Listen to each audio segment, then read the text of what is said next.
नमस्ते दोस्तों, मैं मौर्य वर्षा आपके अपने YouTube चैनल पर स्वागत करती हूँ। आज हम मैथिली शरण गुप्त का परिचय देखने वाले हैं। ठीक है, तो चलिए शुरू करते हैं। इनका जन्म 3 अगस्त 1886 चिरगांव, झांसी, उत्तर प्रदेश में हुआ है। इनकी मृत्यु 12 दिसंबर 1964 में हुई है। ठीक है, इनके माता का नाम काशीबाई और पिता का नाम सेठ रामचरण गुप्त था।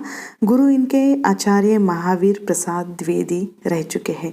इनका मूल नाम यानी मिथिलाधिपन नंदिनी शरण, पाठशाला के छात्र नाम में कुछ गड़बड़ी होने के कारण या लिखने में गलती होने के कारण वह बदलकर मैथिली शरण लिखा गया था। ठीक है, इस कारण इनका नाम मैथिली शरण ही आगे चलकर रूढ़ हो जाता है। उपनाम दद्दा यानी साहित्यिक मित्रों द्वारा इनको यह उपनाम दिया गया था। इनको एक उपाधि भी मिली है राष्ट्र कवि की। भाषा इनकी ब्रज और खड़ी बोली रही है। पुरस्कार एवं सम्मानों में उनको बहुत सारे पुरस्कारों से नवाजा गया है, जिसमें 1946 में साहित्य वाचस्पति, उसके बाद 1948 में डीलिट की उपाधि उनको मिली है आगरा विश्वविद्यालय से। 1957 में मंगला प्रसाद पुरस्कार जो साकेत इस महाकाव्य के लिए मिला है। 1960 में डॉक्टर राजेंद्र प्रसाद ने राष्ट्रपति भवन में समारोह आयोजित करके मैथिली शरण गुप्त अभिनंदन ग्रंथ भेंट किया था। ठीक है, इनकी रचनाओं में 1909 में कविता कलाप संपादन इसका किया है महावीर प्रसाद द्विवेदी ने। गुप्त जी की 27 कविताओं का संकलन या संग्रह है। ठीक, ये विशेष बात है इनके बारे में। इसके बाद इनके जो मूल रूप से काव्य है या कविता संग्रह है या खंड काव्य है, उसमें आता है 1905 में दुर्दशा निवेदन, जो भारतवासियों की दुर्दशा का वर्णन है। वैसे तो मैथिली शरण गुप्त की प्रथम पुस्तक 1909 में आती है रंग में भंग। 1905 ये जो समय है या दुर्दशा निवेदन का ये जो समय है, ये रचना काल है, प्रकाशन वर्ष नहीं है। ठीक है, 1909 में उनकी रंग में भंग ये प्रथम पुस्तक प्रकाशित होती है खड़ी बोली में, जो ऐतिहासिक काव्य है जिसमें बूंदी चित्तौड़ के राजपूत के शौर्य का वर्णन किया गया है। ठीक है, 1910 में जयद्रथ का वध या जयद्रथ का वध महाभारत से संबंधित या महाभारत पर आधारित ये काव्य है, जो 7 सर्गों में है और यह एक खंड काव्य है। 1912 में आता है पद्य प्रबंध, जो मुक्त काव्य है। 1912 में आता है भारत भारती, हमें पता है जो सबसे ज़्यादा प्रसिद्ध है, राष्ट्रीय काव्य है।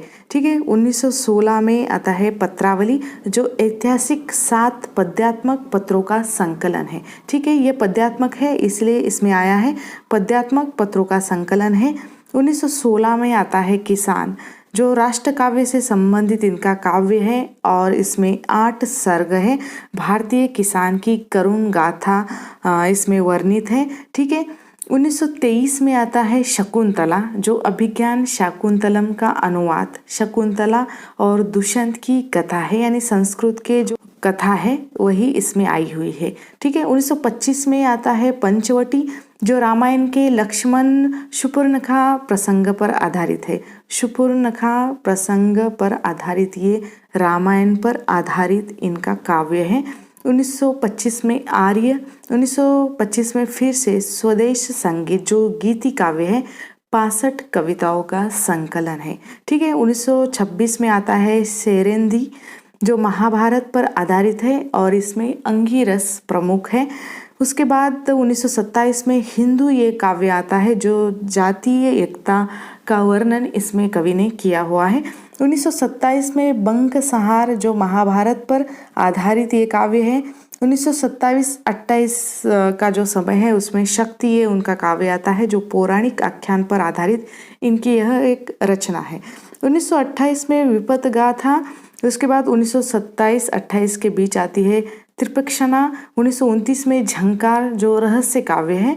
1928-29 के बीच आता है गुरुकुल नामक उनका काव्य, जो सिख गुरुओं की जीवनी है और उनके जीवन से संबंधित कार्यों का वर्णन भी इसमें कवि ने किया हुआ है। ठीक है, 1928-29 के जो समय में विक्रम भट्ट या विकट भट्ट ऐसे 2 नाम मिलते हैं अलग अलग किताबों में, ठीक है। विकट भट्ट जो जोधपुर के एक राजपूत सरदार की 3 पीढ़ियों की कथा एवं उसके वचन निभाने का जो वर्णन है इस उनके काव्य में आया हुआ है। 1931 में साकेत उनका प्रसिद्ध महाकाव्य आता है जो 12 सर्गों में है। लक्ष्मण पत्नी उर्मिला के जीवन पर ये आधारित है, ठीक है। 1932 में यशोधरा जो बुद्ध एवं चंपू काव्य है, पति परित्यक्ता यशोधरा के दुख का वर्णन इसमें किया गया है, ठीक है। 1935-1960 के बीच जो आता है उच्छ्वास जो शोक गीतों का संग्रह है। 2 पत्नियों का निधन मैथिली शरण गुप्त के हो चुका था, 7-8 संतानों की मृत्यु हो चुकी थी, उसी में इन्होंने ये शोक गीत लिखे हुए हैं जो 1935 से लेकर 1960 तक का इनका रचना क्रम रहा है और उच्छ्वास इस शीर्षक से वह प्रकाशित है, ठीक है। 1936 में द्वापर जो भागवत काव्य है, श्रीमद् भागवत पर आधारित ये है, एक खंड काव्य है उनका। 1936 में सिद्धराज जो 5 सर्गों इसमें है और ऐतिहासिक कथा पर आधारित ये है, एक खंड काव्य है। 1937 में आता है मंगल घट जो दार्शनिक सांस्कृतिक विषय पर लिखी कविताएं है और यह एक इनका मुक्तक काव्य है, ठीक है। 1938 में आता है आस्वाद जो मुक्तक काव्य है। 1940 में नहुष जो महाभारत पर आधारित है और महाराज नहुष की जो चरित्र गाथा इसमें वर्णित की गई है। उसके बाद 1941 में कारा, बाद में 1946 में अजित नाम से यही कारा प्रकाशित होती है, कारा अजित। और उसके बाद 1942 में कृष्णाल गीत या कुणाल गीत जो गीति काव्य है, ठीक है। इसके बाद आता है 1942 में अर्जन और विसर्जन, ये 2 लघु खंड काव्य है, अलग अलग लिखे गए हैं लेकिन एक ही पुस्तक में इसका संकलन किया गया है और एक ही पुस्तक में इसका प्रकाशन 1942 में होता है। 1942 में काबा करबला जो मोहम्मदी काव्य है। 1942 में विश्व वेदना जो महायुद्ध से संबंधित उनका गीति काव्य है। 1950 में पृथ्वी पुत्र विश्व काव्य है। 1950 में प्रदक्षिणा, 1950 में हिडिंबा जो महाभारत पर आधारित खंड काव्य है। 1950 में अंजलि और अर्ध्य जो शोक गीत है, महात्मा गांधी की मृत्यु पर लिखे गए गीतों का यह संग्रह है, ऐसा कह सकते हैं। 1952 में जय भारत महाकाव्य है जो 47 खंडों में महाभारत पर आधारित जो कथाएं हैं इसमें आई हुई है, ठीक है। 1953 में भूमि भाग जो विनोबा भावे के भूदान यज्ञ और सामाजिक सांस्कृतिक गीतों का संग्रह इसमें आता है। 1955 में कविश्री भारत की आदर्श नारियों की भावनापूर्ण कहानी इसमें है। 1957 में राजा प्रजा जो जातीय एकता से संबंधित इनका काव्य है। 1957 में विष्णु प्रिया जो चैतन्य काव्य है, महाप्रभु चैतन्य की और उनकी पत्नी विष्णु प्रिया का चरित्र चित्रण इसमें आया हुआ है, ठीक है। 1960 में रत्नावली यह उनका काव्य आता है जो तुलसी की पत्नी रत्नावली के चरित्र पर आधारित है, ठीक है। 1963 में विजय पर्व जो 34 पदों की रचना है, अंतिम इनकी रचना मानी जाती है, ठीक है। इसके बाद ही लगातार जो मैथिली शरण गुप्त की रचनाओं का संपादन या संकलन होता रहा है। 1983 में स्वस्ति और संकेत जो मंगलाघर से संबंधित है। 1986 में राष्ट्रवाणी गुप्त जी के जन्म शताब्दी के अवसर पर प्रकाशित ये ग्रंथ है। उसके बाद युद्ध, वक्सहार, वनवैभव ये भी उनके काव्य मिलते हैं, ठीक है। अनुवाद में 1914 में स्वप्नवास वद्धता जो संस्कृत से भासकृत नाटक का अनुवाद है, ठीक है। 1914 में प्लासी का युद्ध जो बंगला से अनुवादित है, नवीन चंद्र सेन कृत प्रबंध काव्य का अनुवाद, ठीक है।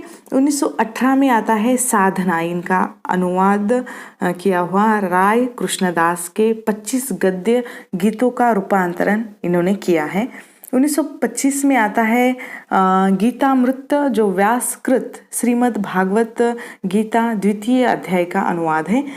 वीरंगना जो बंगला से अनुवादित है, माइकल मधुसूदन कृत 11 पौराणिक पत्र गीतों का अनुवाद है।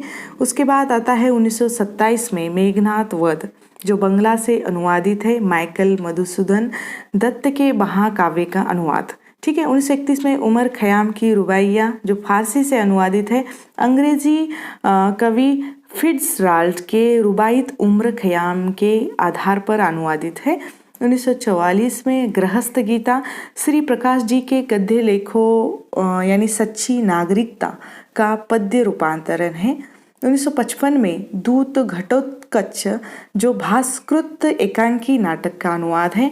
1962 में वृत्त संहार जो हेमचंद्र जो वंद्योपाध्याय के महाकाव्य का अनुवाद है। उसके बाद 1963 में अविमारक भास्कृत नाटक का अनुवाद। 1963 में प्रतिमा भास्कृत नाटक का अनुवाद। 1963 में अभिषेक जो भास्कृत नाटक का अनुवाद। उसके बाद भी कई अनुवाद इन्होंने किए हैं, जैसे ऊर्भंग भास्कृत जो अप्रकाशित है, दूत वाक्यम भास्कृत अप्रकाशित है, चारुदत्त प्रतिज्ञा योगंध रायन जो अप्रकाशित है, विकृति ब्रजांगना के साथ अनग नीलोनमा पद्यबद्ध। इस तरह ये कुछ रचनाएं हैं जो अप्रकाशित है, ठीक है। अनुवादित नाटकों में उनका जो पहला नाटक आता है 1915 में तिलोत्तमा, इसमें 5 अंक है और सुंदर एवं उपसुंद की पराजय की कथा इसमें वर्णित है। 1916 में चंद्रहास यह उनका नाटक आता है जो भाग्यवाद का प्रतिपादन करता है। 1925 में अनग ये पद्य नाटक है, बौद्ध संस्कृति पर आधारित इसका कथानक समसामयिक है। 1950 में दिवोदास काशीराज दिवोदास के वैदिक आख्यान से संबंधित ये नाटक है। 1950 में जैनी मार्क्स एवं जैनी के आदर्श से संबंधित ये नाटक है। 1954 में पृथ्वीपुत्र ये उनका नाटक आता है जो दिवोदास जैनी एवं पृथ्वीपुत्र इन तीनों नाटकों का संग्रह है, ठीक है। 1960 में लीला यह उनका नाटक आता है, सरस्वती में 1919 में प्रकाशित हुआ था, बाद में 1960 में ये किताब रूप में प्रकाशित होता है, ठीक है। सीता स्वयंवर से संबंधित ये इनकी रचना है।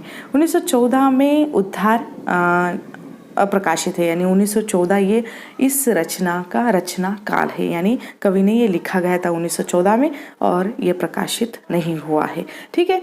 विशेष जो बातें हैं मैथिली शरण गुप्त के बारे में वह इस तरह है कि बचपन में लिखी कविताओं को पढ़कर पिता ने पुत्र को आशीर्वाद देते हुए ये कहा था, यानी मैथिली शरण गुप्त के पिता ने उनको ये कहा था कि तू आगे चलकर हमसे 1000 गुनी अच्छी कविता करेगा, और पिता का आशीर्वाद खूब फला। अर्थात मैथिली शरण गुप्त के जो पिता थे वे भी कवि थे। गुप्त जी के पिता कनकलता, स्वर्णलता, हेमलता आदि उपनामों से अपनी कविताएं प्रकाशित करते थे या लिखते थे, ठीक है। प्रारंभिक कविता कलकत्ता से विश्वपरक जातीय पत्र में और बाद में महावीर प्रसाद द्विवेदी के संपर्क में आने के बाद सरस्वती पत्रिका में प्रकाशित होने लगी थी, ठीक है। गुप्त को आधुनिक युग का तुलसी और हरिगीतिका का या हरिगीतिका छंद का बादशाह कहा जाता है। साकेत पुस्तक की पहली प्रति महात्मा गांधी जी को उन्होंने भेज दी थी या भेंट की थी। साकेत को डॉक्टर नगेंद्र ने जनवादी काव्य कहकर संबोधित किया है। गुप्त जी को ब्रज भाषा को छोड़कर खड़ी बोली में कविता लिखने की प्रेरणा महावीर प्रसाद से मिली थी। गुप्त ने बांग्ला कवि मधुसूदन दत्त की रचनाओं का अनुवाद मधुप उपनाम से किया था। ये भी विशेष जानकारी इनके बारे में है। ये आपको याद रखना है कि मधुसूदन दत्त की रचनाओं का अनुवाद उन्होंने मधुप इस उपनाम से किया था, ठीक है। गुप्त 1942 में राजनीति में सक्रिय होकर जेल भी गए थे। 1954 में वे राज्यसभा का सदस्य के रूप में भी चुने गए थे। महात्मा गांधी ने गुप्त जी को राष्ट्रकवि की उपाधि दी हुई है, ठीक है। राष्ट्रकवि की उपाधि मैथिली शरण गुप्त को किसने दी है, ऐसा प्रश्न हो सकता है। तो महात्मा गांधी ने। गुप्त जी के अनुज भ्राता सियाराम शरण गुप्त ये भी हिंदी के कवि रह चुके हैं, लेखक रह चुके हैं। इनकी राम लक्ष्मण की जो जोड़ी थी, दोनों एक प्राण दो काया थे, ठीक है। वासुदेव शरण अग्रवाल ने गुप्त जी को युग कवि कहा है, तो अज्ञे ने उन्हें अपना काव्य गुरु स्वीकारा है, यानी अज्ञे ने उन्हें अपना काव्य गुरु के रूप में स्वीकारा था।